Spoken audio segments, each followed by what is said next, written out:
如果你不喜欢 Facebook 就是咚咚咚嘟嘟嘟发出一些怪声的话，可以到右下角的自己的头像，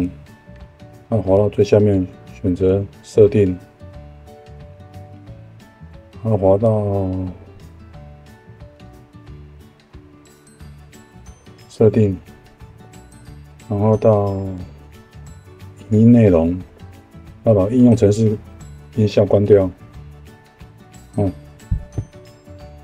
这样你的咚咚咚嘟嘟嘟声音就没有了。